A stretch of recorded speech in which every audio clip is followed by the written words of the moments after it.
Hello guys, so sa mga hindi nga pala nakakilala sa akin, ako nga pala si Marlon Ubaldo. So nagtuturo ko ng tips and tricks about sa printing business. So kung gusto mo guys sa mga ganitong klase ng content, inaanyayahan kita na mag-subscribe dito sa channel ko. So mula po nung simula guys, sinasabi ko talaga sa inyo na isa sa pinakamaganda talaga na printing business is tungkol sa mga sticker, no? So sa vlog na to guys, tuturuan ko na naman kayo ng bagong kaalaman tungkol sa sticker. Kasi guys, ituturo ko sa inyo kung paano ba mag-print ng back-to-back na sticker at sigurado to guys, no, kikita ka dito ng malaki. So take note lang guys, no, medyo mabusisi itong gagawin natin, kaya mas maganda guys, panoorin mo tong video na to mula simula hanggang sa dulo.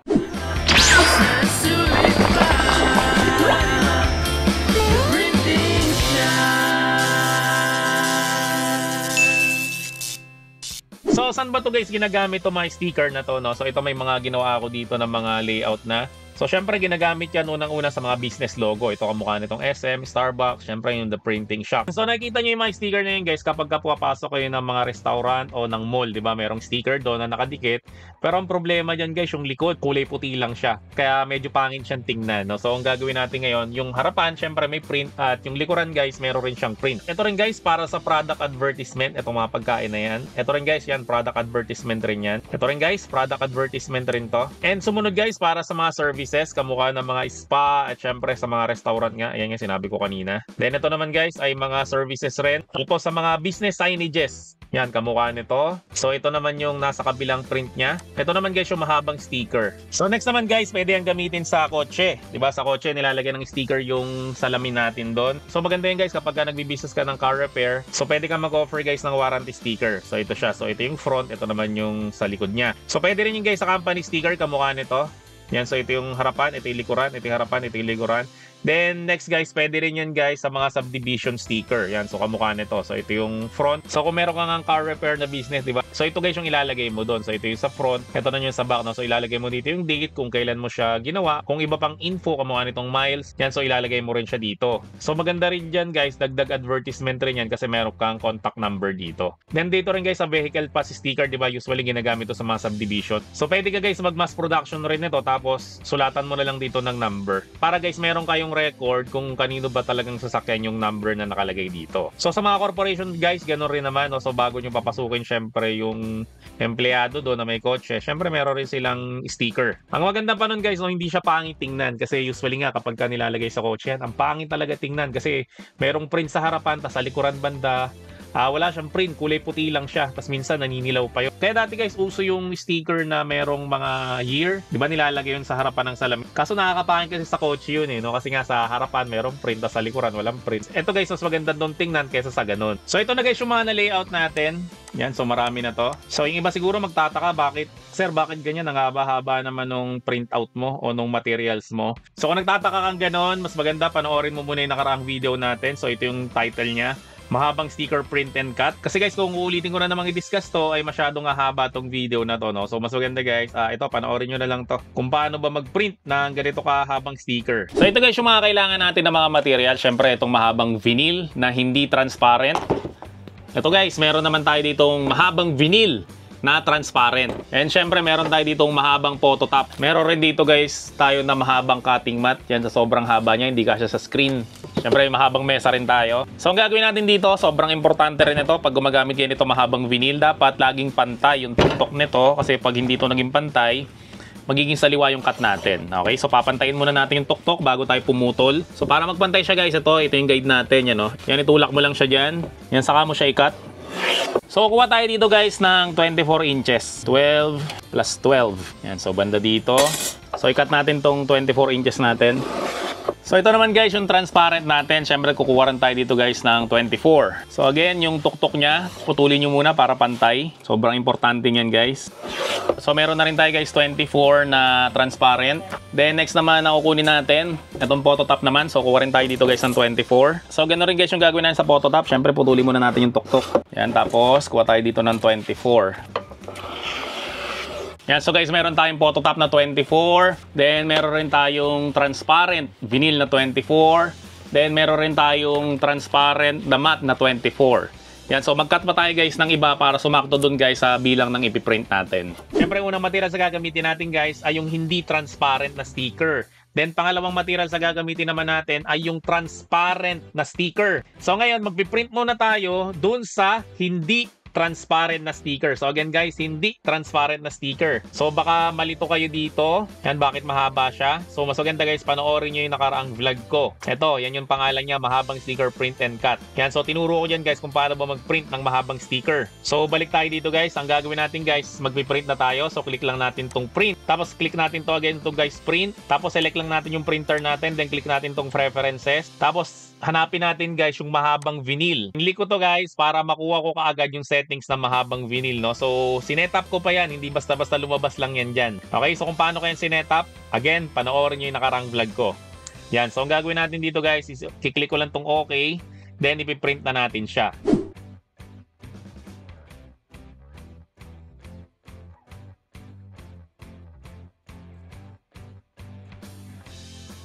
Yung diskarte para pantay yung ano nyo, yung pagkain ng papel at syempre pantay yung print nyo, di ba? So sinuksok natin yung kabilang dulo dyan, then iro-roll nyo siya na ganyan, tapos ilalagay nyo siya dito. Ito guys, diskarte to pag mahaba yung piniprint nyo. Yan, so pwede na natin yan i-print.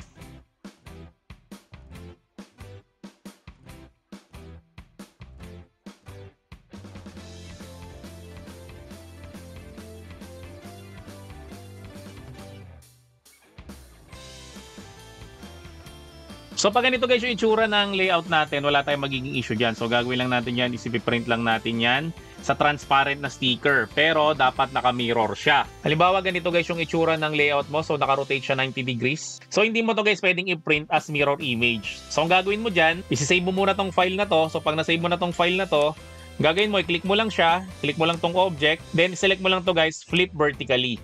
Yan, so ang gagawin mo dito, isi-save mo siya as another file. So ito guys yung front natin, ito yung ipiprint natin sa hindi transparent na sticker. Ito naman guys yung back natin, ito naman yung ipiprint natin sa transparent na sticker. So ito guys, ganun lang rin gagawin mo. So mirror print lang rin to, yung back niya, ito rin, mirror print lang rin yan. Then pag ganito guys, again, naka-rotate to ng 90 degrees. So gagawin mo dito guys, no, i-save mo muna to as a file. Then pagka-save mo sa kanya guys, click mo to. Then click mo yung object, mirror, click vertically. So, gano'n rin guys ang gagawin mo sa iba pa. So, isa-isa yan guys na sineselect, then mirror, flip vertically, no? Hindi mo siya pwede guys i-highlight tapos pagsasabay-sabay mo siya i-flip vertically.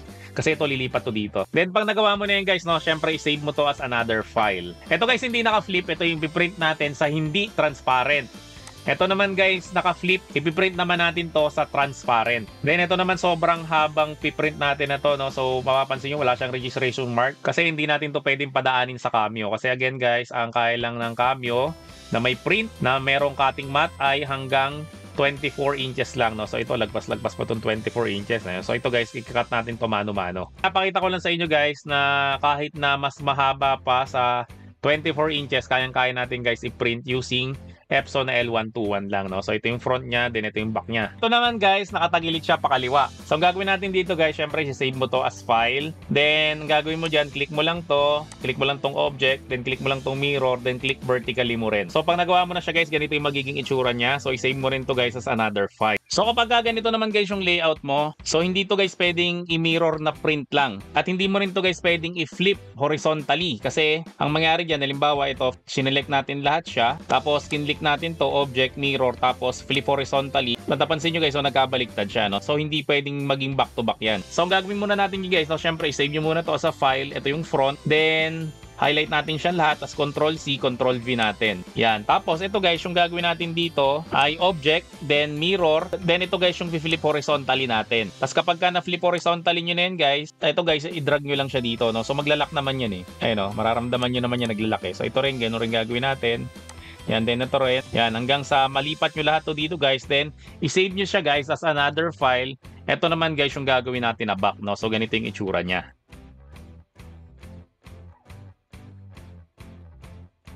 So ngayon ang gagawin naman natin ay magpiprint na tayo sa mahabang transparent na vinyl. Okay? So again, maganda guys, panoorin nyo to. Ito, sobrang importante nitong vlog na to, no? Kasi tuturo ko dyan guys kung paano ba mag-print na mahabang vinyl. Yan, kamukha niyang dalawang yan. So gawin natin dito guys, click na natin tong print. Tapos click natin again to guys, print. Tapos syempre, select mo lang yung printer mo. Then click mo lang tong preferences. Tapos punta ka lang ng more options. Tapos i-click mo lang tong mahabang vinyl. Ayan, siselect natin yung mahabang vinyl, no? So kung bakit natin sineselect yan at hindi mo alam kung ano dahilan, so mas maganda guys, again, panoorin mo again guys yung tutorial ko about dun sa mahabang sticker. Then pag na-click na natin yan, click lang natin tong mirror image, then click natin to add or remove preset. Tapos lagay natin dito mahabang vinyl, mirror, yan. Tapos click natin tong save. Okay lang natin. Yan. Tapos close lang natin to, then pwede na tayo guys mag-print. So ito na guys yung mga na-print natin. Nakikita nyo naman na sobrang dami talaga dito. Yan, para marami tayong sample. Kasi pinapakita ko talaga sa inyo guys yung mga pwede natin gawin sa ating sticker printing business. Yan, meron pa sa ilalim. And ito rin, dami na ito. Yan. So gawin natin ngayon guys ay magpatong na muna tayo ng phototop dun sa mga pinrint natin na matte sticker. Ito yung phototop natin. So mahaba rin siya. So ganun ulit yung ginagawa natin. Binabalatan, nilalagay lang sa dulo. Tapos i-laminate na natin to. Yan. So extra careful lang, no? Kasi guys, medyo mahaba talaga.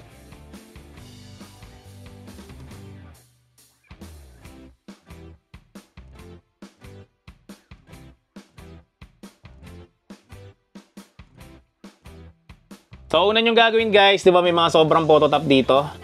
Sa tuktok, saka dito sa ilalim na. So, alisin nyo muna yan. Then, gawin natin guys, no? Ito, ipapatong natin to again doon sa transparent na pinagprinta natin. So, kapag ganito kahaba guys, mas maganda magpatulong kayo. Kasi medyo komplikado talaga to. So, yung isa guys yung tagahawak ng transparent. Then, yung isa naman guys, syempre yung tagapantay. So, pwede kayong gumamit guys ng ganito kalaking ring light. Kaysa tinatapat-tapat nyo pa sa ilaw nyo sa kisame. Para mas makita nyo guys yung pagkaka-alignment ng dalawang image. So, pag napantay nyo na guys, no, lagyan nyo muna ng guide na tape. So, ang next na gagawin natin guys, syempre, etong mahaba, no? So, pag mahaba guys, gupitin nyo muna ibabaw. Then, gupitin nyo rin guys yung ilalim para walang sobrang phototop. Pagpapantayin nyo lang siya dito, yan. So, mas maganda guys, humingi kayo ng tulong kasi mahirap talaga itong pagpantayin na mag-isa ka lang, no? So, mas maganda dalawa kayo. Yung isa yung tagahawak nito, yung isa naman yung tagapantay, no? So, ito, yan, nagawa na namin. Then, binalatan ko na rin yung bandang ibabaw. So, gagawin natin ngayon ay ilalaminate ko lang siya. Okay, yan. So, konti lang muna. Tapos, ilagay natin siya dito. And make sure lang guys, kapag papatungan nyo tong transparent na to, ay tuyo na siya. Diba kanina sabi ko sa inyo, patutuyuin muna natin siya. Kasi pag di nyo siya pinatuyo, yung ink nito kakapit lang dito. Kasi guys, yung mga transparent na sticker ay hindi siya smudge proof. Yan, so, gawin natin ngayon ay ilaminate na natin siya. Okay, so i-run ko na siya ng tuluyan. So, dahan-dahan lang. Alalayan nyo lang to guys kasi mahaba to eh. Yan, so ito na siya guys, na-laminate na natin siya, no? So i-double check ko lang kung pumantay siya. Yan, so gamit kayo guys ng ring light. Okay, so almost perfect naman siya. So gagawin ko rin to guys sa iba, then mamaya-maya guys, no, ikakat natin to ng cameo. So guys, ang gagawin naman natin, pagpapatungin natin to, itong dalawang malaki na to. Okay, so medyo mabusisi ito at komplikado, pero worth it yan guys pag natapos natin. So ito guys yung may phototop natin kanina. So ang gagawin natin dito ay gugupitin natin yung mga sobra. Yan, so sa ilalim. Yan. Tapos sa ibabaw rin guys, yung sobra na phototop, gupitin nyo rin siya. Yan. So alisin na natin tong balat ng phototop. Okay. So gamit tayo guys ng ring light. Sobrang importante nito para hindi na tayo tapat ng tapat doon sa kisame natin, 'di ba, sa ilaw kasi nakakangawit 'yon. So gamit tayo guys ng ring light. Then ito naman guys, isang to, transparent to na pinrinta natin. So ito yung sinasabi ko sa inyo kanina, kailangan nyo muna tong patuyuin. Kasi pag hindi nyo to pinatuyo, yung ink nito kakapit dito. Kasi pagpapatungin niya natin tong dalawa no. Then ang isa pang kailangan natin dito, syempre kailangan mo guys ng kasamahan dito, katulong dito kasi mahirap to guys pag mag-isa ka lang. Okay? So dapat dalawa kayo dito. So yung isa ay tagahawak nito, itong transparent na pinrinta natin. Then yung isa naman guys is tagapantay sa ibabaw. Hindi naman kailangan na 100% na pantay siya. Basta dapat halos pantay na pantay ano, kasi meron naman tayong ginawang bleeding dyan. Yung cut marks natin, di ba, nilagyan natin siya ng bleeding para kung halimbawa may konting sobra ay okay pa rin siya. Yan. So pag okay na yan guys, na napantay nyo na, lagyan nyo lang ng tape sa dulo para hindi siya masyadong gumalaw. And lagyan nyo rin guys ng tape sa gilid. Yan, para hindi rin siya gumalaw. Tapos double check lang natin kung pantay na siya. Okay. So okay rin dito. Dito okay rin siya. Then ang next natin na gagawin, itong bandang ibabaw again. Yan, so babalatan natin siya ng konti lang. Okay. Babalatan natin to. Okay. Babalatan natin to. Tapos itutupi mo siya.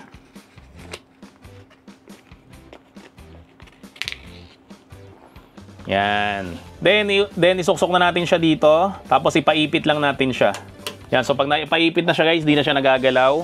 Pwede na nating alisin yung mga tape na nilagay natin sa ilalim. And syempre sa gilid. Then ito, angatin lang natin to. Tapos ilaminate natin siya ng tuluyan. Okay, so alalayan nyo lang to ha. Alalayan nyo lang to.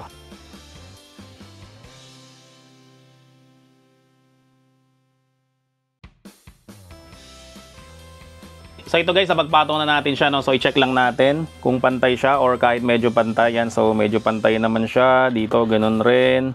So dito ganun rin, no? So guys, napaka-importante again ng bleeding sa cut marks natin. Kasi hindi mo yan mapapantay ng diretsyon-diretsyo lang dito ikakat mo, no? So kailangan niya ng sobra. So may puti dapat siya sa labas. Sa history ng The Printing Shop, ito ang pinakamahaba naming ipopototop. So kahit gaano pa kahaba yan, kayang-kaya natin yan.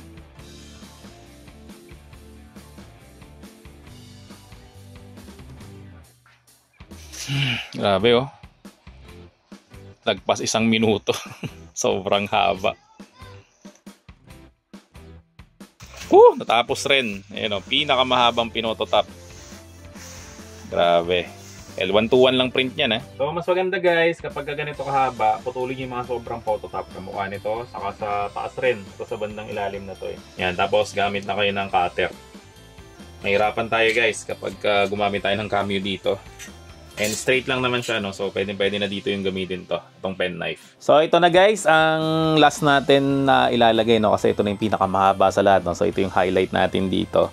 So again, kapag ganito kahaba, mas maganda, meron kayong ring light syempre, tapos magpatulong kayo sa kasama nyo dyan, no? Huwag yun nang sosolohin kasi mahirap talaga to pag solo ka lang dito. So syempre yung isa yung taga-patong, tapos yung isa yung taga-alalay. So ako na lang muna yung taga-alalay kasi mahirap magsalita habang nagpapatong. Again guys, medyo matrabaho to pero worth it to pag nagawa natin, no? Kasi minsan yung mga mahihirap na gawain na kamukha nito parang nakakaasar eh, di ba? Pero pag nagawa mo naman, sobrang saya mo naman. Yan, so makikita natin dito na pantay naman dito. Yan. So ilalaminate ko na ulit to. So ito na siya guys, ilalaminate na natin siya, yung pinakamahabang sticker na ginawa ko.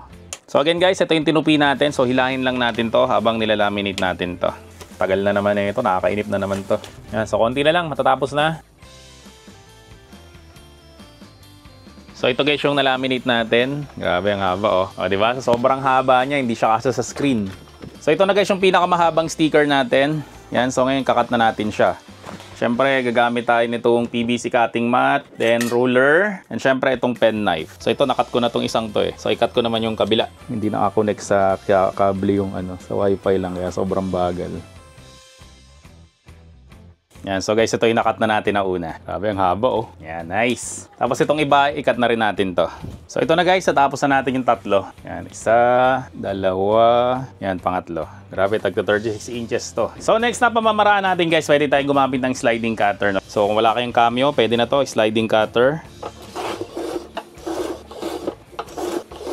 So ito na guys yung mga nakat natin using sliding cutter. So para mas maganda siyang tingnan yung kanto niya. Yan, so gamitan natin siya guys ng wire puncher para mag-curve yung gilid niya. Yan, curve na yung apat na kanto niya. So ganoon rin guys yung gawin natin dito sa iba pa.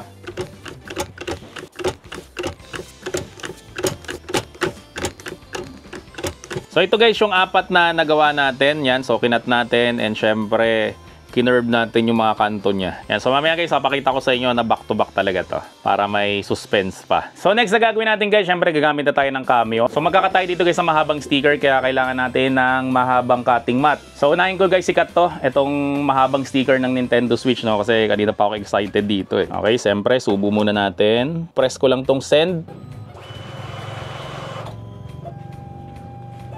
So again guys, bantayan yung pagbabasa ng registration marks. Pag may kakaibang nangyari, huwag nyo itutuloy. Yan, so ito okay naman to. Yan, so ikat na natin.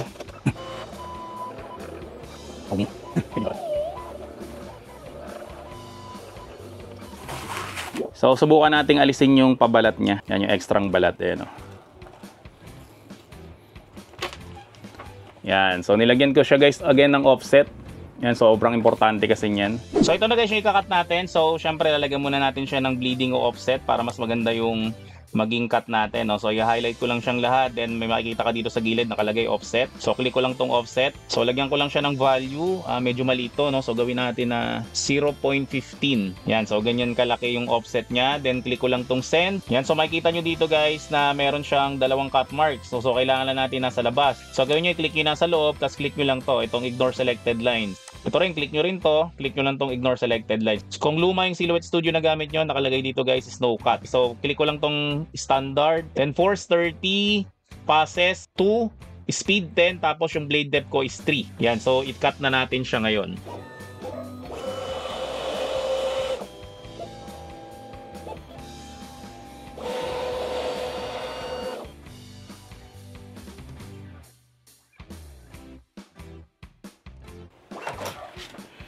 So ito naman guys yung nagawa natin na baso. Alisin rin natin yung sobra. Yan, nalagyan natin siya ng bleeding. Sobrang importante niyan guys, sa sticker talaga. Yon.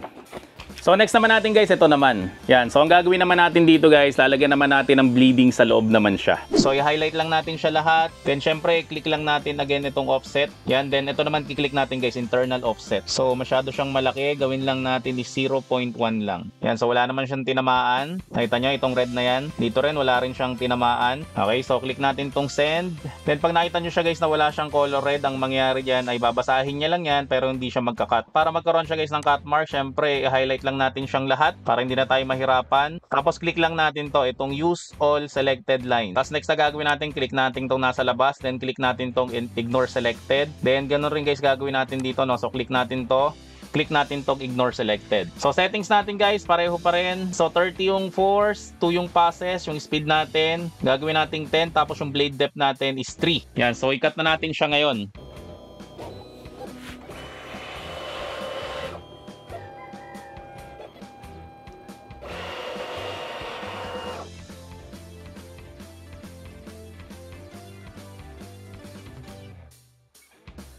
So ito na guys yung nakat natin. Ito pakita ko sa inyo. Yung sa internal naman yung kanyang offset. Yan, makikita nyo na may sobra dito. So pwedeng internal, pwedeng external guys yung offset nyo. Basta walang tatamaan sa gilid.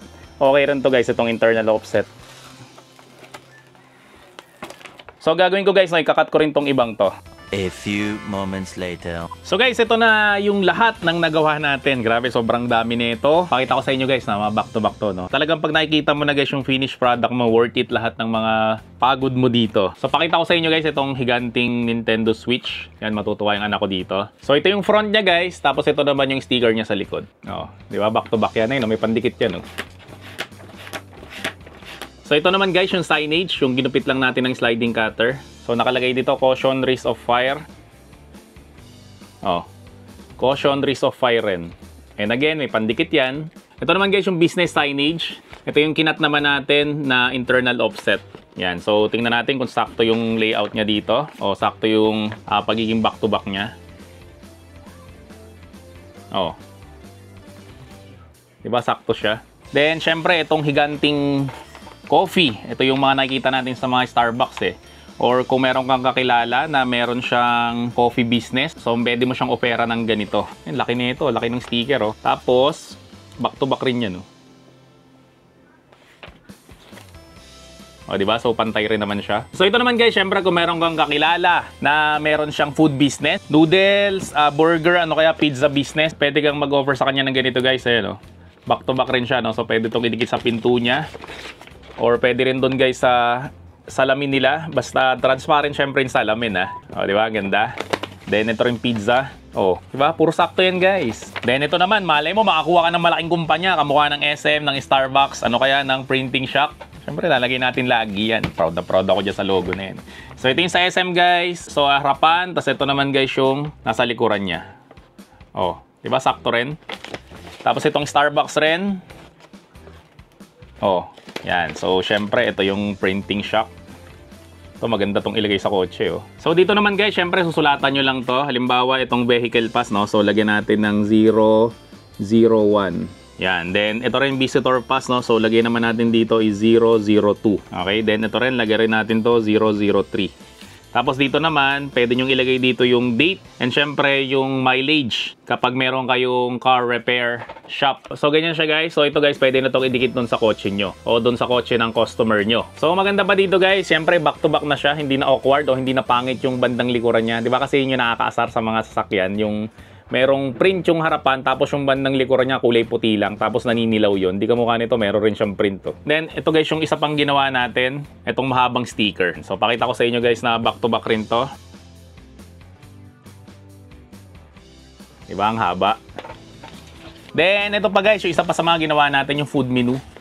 Ito maganda to kung may kaibigan ka na merong restaurant. So pwede mo siyang ofera ng ganito. So dinidikit to sa salamin. Yung ibang tao, yung ibang customer nahiya silang pumasok dun sa shop. So mas maganda nakadikit na kaagad. O nakapaskil na kaagad guys yung mga presyo nun. So pwede yan sa harapan. Tapos yung likuran niya, yan may print rin siya. Dito rin guys sa beauty salon. So ganyan rin siya. Ito yung sa harapan. Then ito naman yung sa likuran niya. So ganito guys yung sinasabi ko sa inyo, 'di ba? Gumawa tayo dati ng ito, yung reverse sticker yung tawag natin dito. So meron siyang dikit. Pero ang problema naman yan guys, dito sa kabila nga na to, ayan, ang pangit to, kulay puti lang siya, no. So medyo awkward siyang tingnan. So ito guys yung mga kinabit natin. Tapos syempre sa kabila niyan, oh, meron rin yang print. Oh, 'di ba? Talagang back to back 'yan. Ganda. So ito guys sa pang sample, no, dito meron siyang print.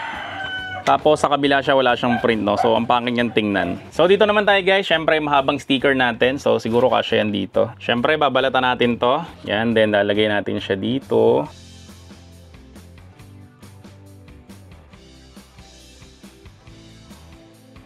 Sana umabot. Yan.